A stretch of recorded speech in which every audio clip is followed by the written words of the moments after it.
Do you ever work on a project because you know you need to get an idea out, but then it takes you a long time to even look at it or to edit it or to want to revisit it? It's like you take it and then just kind of file it away. That's kind of what happened with these images.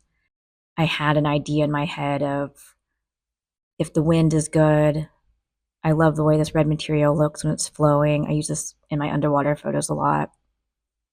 And I think it's fun to take self portraits or to, I guess, just use yourself. I don't really shoot models very often, so I've just gotten used to using myself as the figure, the form in the image.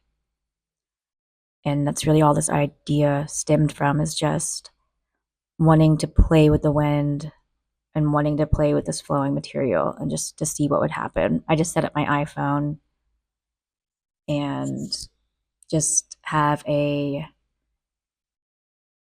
wireless remote for it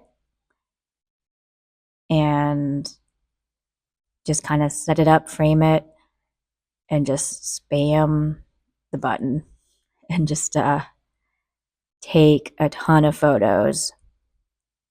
And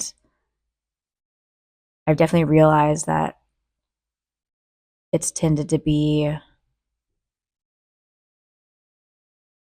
my process is to just set up the elements to get the potential for an image that I really enjoy from it. Like get the setting, the environment. Yeah, get the environment set up so there's a potential for an image to come out of it. But the specific image in mind isn't quite clear yet, or it doesn't need to be clear, I guess might be the best way to explain it. I've definitely realized that that is a style that I work well within, or a style process that I work well within. Because I found that if I get too caught up in the details of I need to create a set that looks like this and here's all the parameters, it needs to be exactly this in order to get this image, it builds up a kind of stress for me, like a creative block. And so working alongside the randomness of capturing images, I've learned is what's best. I do this with my underwater photos. I do it with self portraits, just not in the water.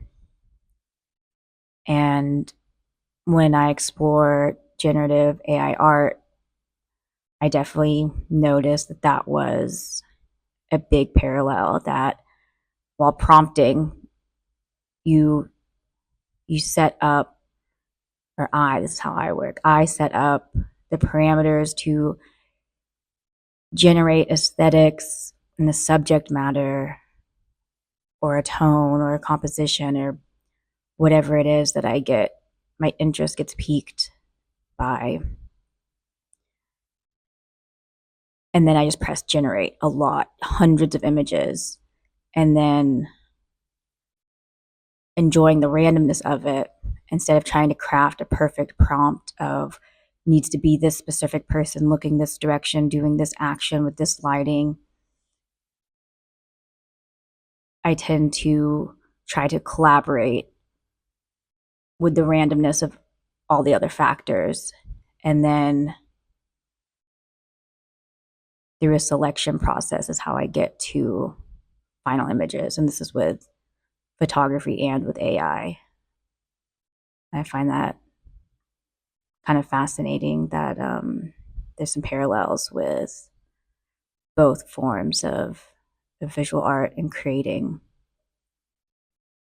Yeah, anyway, it's just something that popped into my mind. I'm sure I'll expand on this later and show some of the AI work and show that process alongside some of the underwater photos. But this set of images just popped into my mind while I was sitting here. So I almost forgot about them actually. And it made me realize, like, oh yeah, I just wasn't the right time to look at these, or I wasn't drawn to them right after I took them. These are from March. And yeah, I just find it interesting that sometimes it's just not the right time to edit a project or look at it, or it just isn't, yeah, it's just not the right time. Like you've created the images, but it's almost like you've created them for a future version of yourself to look at or to enjoy.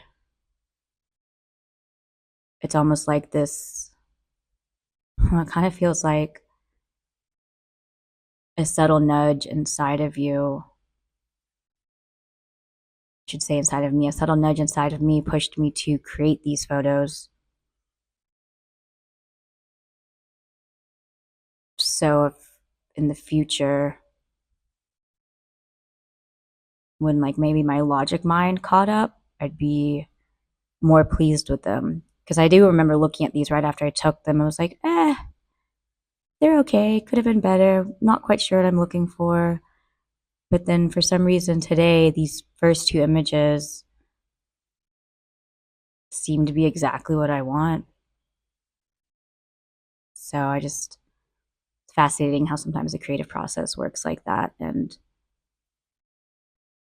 if you take some time, cast a wide net, allow yourself to work with the randomness, allow yourself to tap into those subtle hints and nudges, and just allow them to be free and not have a stranglehold on anything, that eventually you'll probably catch up to it, or they'll catch up to you, and it'll be exactly what you want when you want it.